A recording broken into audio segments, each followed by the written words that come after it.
बिस्मिल्लाहिर्रहमानिर्रहीम, अस्सलाम वालेकुम। अब पूरा मुल्क लगता है दफ़ा 144 के तहत ही चलाया जाएगा, क्योंकि ये अवामी हुकूमत नहीं है, लोगों के वोट से नहीं आई, इसीलिए अब जबर के साथ ही काम चलाना है और दफ़ा 144 ही लगानी है। उसमें बार बार तौसीक़ की जाती है, बार बार तौसीक़ की जाती है। दफ़ा 144 के जी कोई इज्तिमा नहीं हो सकता, कोई जलसा नहीं हो सकता, कोई जुलूस नहीं निकल सकता, कोई रैली नहीं, कुछ भी नहीं, 4 से ज़्यादा लोग इकट्ठे नहीं हो सकते। खौफ इतना है कि लोग इकट्ठे ना हो जाएं। और इसी तरह से जी लाउड स्पीकर का इस्तेमाल नहीं हो सकता। अभी मैं आपसे अर्ज़ करूं कि अभी और एक्सटेंड होगा, क्योंकि 19 नवंबर को अल्लामा खादिम हुसैन रिजवी साहब की बरसी है और हुकूमत उससे भी खौफज़दा है कि लोग दोबारा इकट्ठे ना हो जाएं। तो दफ़ा 144 लगाकर अंग्रेज़ के दौर का कानून जितना अंग्रेज़ ने इस्तेमाल नहीं किया, उससे भी कहीं ज़्यादा उसका इस्तेमाल करना है, इसलिए कि लोग निकल ना आएँ, लोग बाहर ना आएँ। इस खौफ से हुकूमत ने दफ़ा 144 लगाते चले जाना है।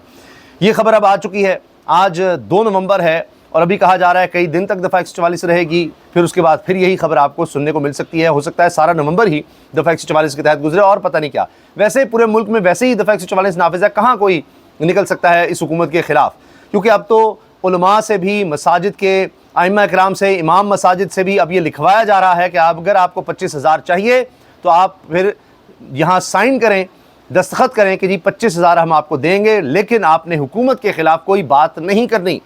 बल्कि सिर्फ ये नहीं कि हुकूमत के ख़िलाफ़ बात नहीं करनी, बल्कि इंतज़ामिया, पुलिस, थानेदार जो आपको कहेगा आपने वही करना है, जो उसका हुक्म होगा वो बजा लाना है।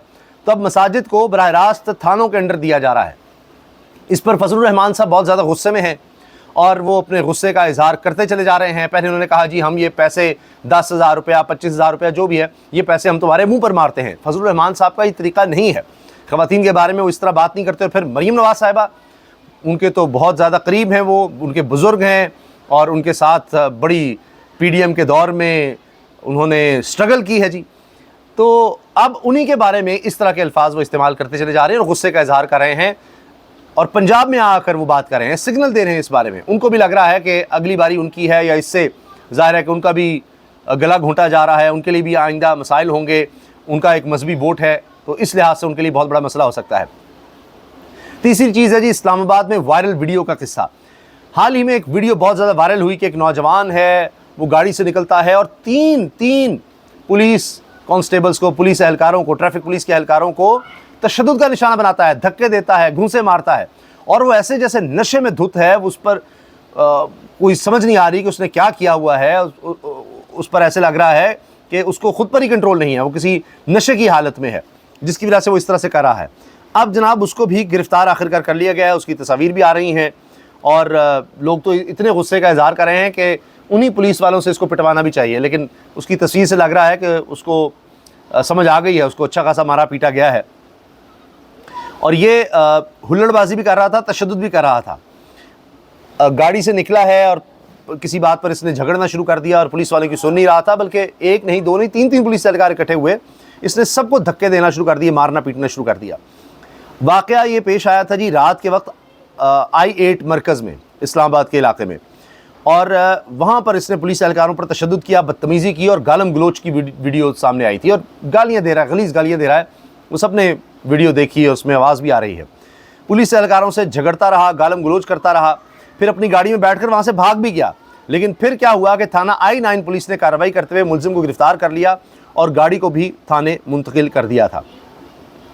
दफ़ा 144 की भी खबर मैं आपके सामने रखता हूँ, मगर उससे पहले ये सुन लीजिए कि शाह महमूद कुरैशी साहब से मिलने का मिशन, रिलीज़ इमरान खान तहरीक, वो चलने से पहले ही नाकाम हो गई है। कोई इसको कह रहा है नई तहरीक इंसाफ बनने से पहले ही नाकाम हो गई है, क्योंकि फवाद चौधरी साहब और महमूद मौलवी, इमरान इस्माइल, ये सब गए थे और मुलाकात करने जब पहुँचे तो बड़ी अजीब बात है कि फ़ौरी तौर पर शाह महमूद कुरैशी साहब ने कहा मेरे वकील को बुलाएं। वो भी डर गए, तीनों इकट्ठे मेरे पास आ गए हैं, पता नहीं क्या होने लगा है। तो हो ये कि वकील जाकर बता दे कि क्या बात हुई है। लेकिन इससे पहले कि वकील साहब इनके आते, क्योंकि हॉस्पिटल में थे शाह महमूद कुरैशी, तो ये लोग 10 मिनट की मुलाकात करके चले गए, कोई सियासी गुफ्तगू हो नहीं पाई।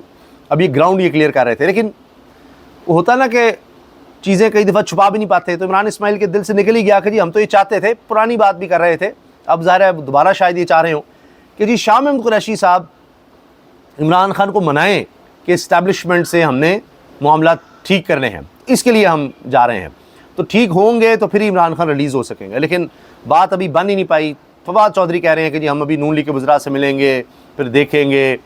अब देखते हैं कहाँ कहानी आगे बढ़ती है, क्योंकि खैबर पख्तूनख्वा में जो अब गवर्नमेंट बन गई है वो तो नहीं जनाब नज़र आ रही कि वो वफाकी हुकूमत के साथ चलने वाली है। जो प्रेस कॉन्फ्रेंसेस हो रही हैं, नए वज़ीर इत्तलात ने जो प्रेस कॉन्फ्रेंस कर दी है, नौजवान हैं शफ़ी, वो अब कह रहे हैं कि जी ऐसी की तैसी हम करेंगे, जो हमारी ऐसी तैसी कहता है उनकी ऐसी की तैसी, और बड़ी सख्त गुफ्तगू हो रही है, तो टकराव नज़र आ रहा है।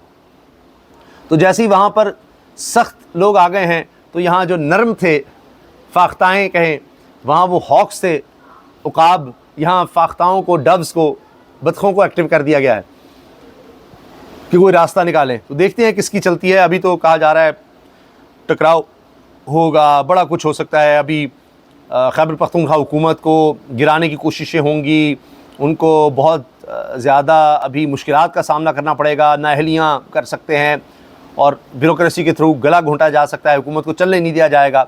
तो अभी बहुत कुछ होना बाकी है, देखते हैं उसमें क्या होता है।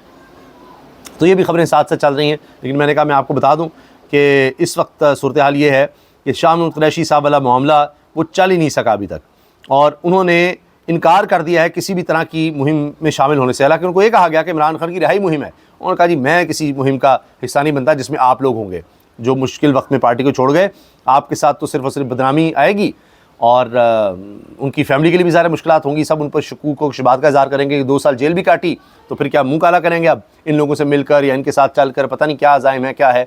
तो ये इनकी हालत हो गई है उस टोले की, उन सियासतदानों की जो IPB में गए, जो भी उन्होंने किया। ये खबर भी आ रही है कि शाह महमूद कुरैशी साहब के वकील ने कहा कि कई हफ्तों से अदालत अहकाम दे रही थी कि इनको हॉस्पिटलाइज़ किया जाए, लेकिन उस पर अमल दरामद नहीं हो रहा था। आखिरकार फिर 2 डॉक्टर्स ने कहा कि इनको हॉस्पिटल की ज़रूरत है, पत्थरी का मसला है, इनका ऑपरेशन होगा। अब शाह महमूद कुरैशी साहब का ऑपरेशन होना है, अल्लाह तो उनको सेहत दे। इस तरह साबिक़ वज़ीर आज़म शाहिद खान अब्बासी साहब को दिल का दौरा पड़ा, उनको भी कहा जा रहा है स्टंट डला, अल्लाह ताला उनको भी सेहत अता फरमाए। ये भी खबर बड़ी खबर बनी और उनके हवाले से दुआओं के पैगामात भी आ रहे हैं। बाकी जी ये तो अब सिलसिला शुरू हो गया है। अब जो बयानात का, अब प्रेस कॉन्फ्रेंस खैबर पख्तूनख्वा की तो नहीं दिखाई जाती, उनके वज़रा की भी, यहाँ पर सिंध गवर्नमेंट हो, पंजाब गवर्नमेंट हो, उनका कोई तीसरे चौथे दर्जे का भी कोई बंदा बैठ जाए, वज़ीर ना भी हो, तो उसकी प्रेस कॉन्फ्रेंस दिखाई जाती है। इसके भी असरात आएंगे। खैबर पख्तूनख्वा के लोग बहुत गयूर हैं, वो इन चीज़ों को नोट करते हैं, पता नहीं कौन इनको मशवरे देता है क्या किया जा रहा है। दफ़ा 144 पर आ जाइए जी। ये चाहती वफाकी हुकूमत के दफ़ा 144 ऐसी लगा दें जिसका इतलाक़ हम KP गवर्नमेंट पर भी कर दें।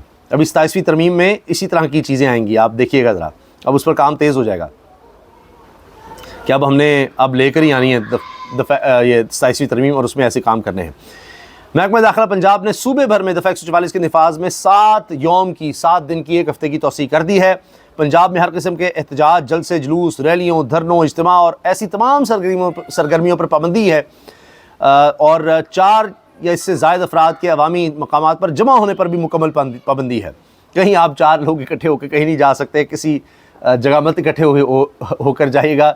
हुकूमत समझेगी कि आप कोई एहतजाज करने वाले हैं इकट्ठे। अगर 4 लोग कहीं जा रहे हैं तो एहतियात बरतिएगा। उन्होंने दफ़ा 144 लगाई हुई है, पुलिस वैसे आपको पकड़ लेगी। 4 लोग क्यों आप इकट्ठे होकर जा रहे हैं, आपको नहीं पता कि पाबंदी लगी हुई है। तो ये हाल है इस वक्त। बहरहाल लेकिन कहा गया है कि पाबंदी का इतलाक़ शादी की तकरीबात, जनाजा और तदफीन पर नहीं होगा। ये बड़ी मेहरबानी है हुकूमत की, वरना कोई तदफीन के लोग 4 इकट्ठे हुए तो उनको भी गिरफ़्तार किया जा सकता था, जनाजे पर अगर हो जाते तो उनको भी। तो लिहाजा बता दिया उन्होंने कि शादी के लिए आप जा सकते हैं, जनाजे और तदफीन के लिए जा सकते हैं। और इसके अलावा सरकारी फ़राइज़ की अंजामदही पर मौजूद अफसरान और एहलकार और अदालतें पाबंदी से मुस्तस्ना है। तो अदालत में 4 बंदे इकट्ठे हो सकते हैं, पुलिस एहलकार हों, दीगर सरकारी लोग हों, वो 4 लोग इकट्ठे हो सकते हैं, बाकी आप ना इकट्ठे होइएगा।